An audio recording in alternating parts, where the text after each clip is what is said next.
Hey guys, Vinay here with Royal LePage, your community at TorontoRealEstateGenius.com. Here we are back in September, first day of school. So how's everybody feeling today? Well, I'm sure the parents are happy.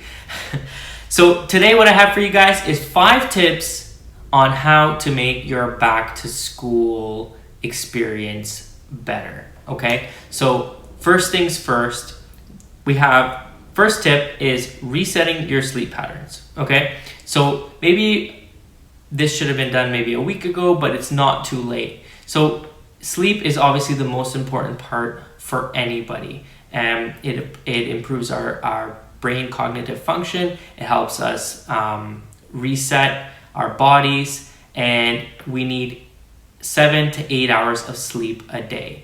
Actually, younger kids, the younger you are, the more sleep you need. So 8 to 9 hours of sleep per day for the students is imperative. Tip number 2, eating habits. So summertime, we get out of control. Adults, yes, you too. We eat whenever we want. We eat whatever you want. So getting back to your eating routine, eating your 3 or 4 meals a day at certain times will definitely help with easing back into the school routine and making sure that you're fueling your brain with the right foods and enough to keep you going strong throughout the day. Obviously, just to add to that, healthy breakfast, making sure that you're going to school on a full stomach so that you're able and ready to learn as soon as you get in that door. Number 3 is exercising the brain. So we exercise our bodies, but we actually need to exercise our brains. So you can do things like reading a book.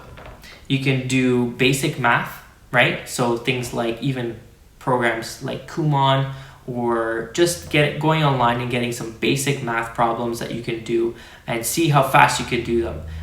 Just works out the brain, makes you think. What I used to love was these little brain teasers that we used to get when we were younger. There were little puzzles that you could do, and you'd have to take them apart and put them back together within a certain amount of time.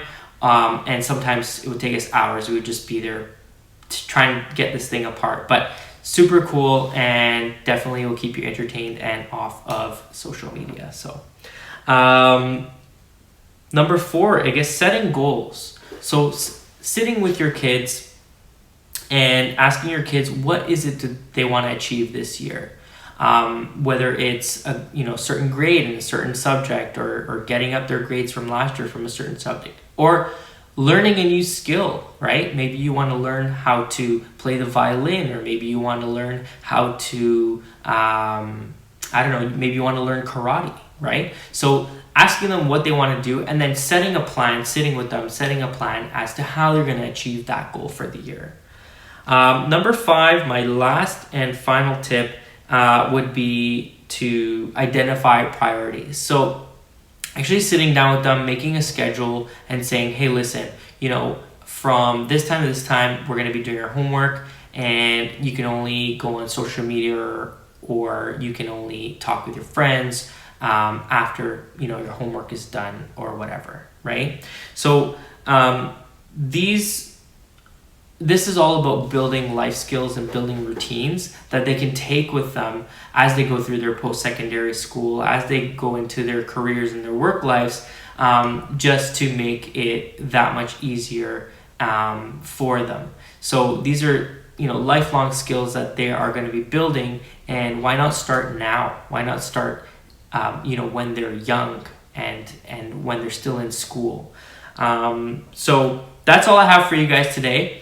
If you guys have more tips, I would love to read them. I would love to hear them. You can definitely comment in the section below, and we can definitely add to this post. Don't forget to subscribe. Don't forget to follow us on Facebook, Toronto Real Estate Genius, and Instagram, t.o Real Estate Genius. Thank you guys for tuning in, and ciao for now.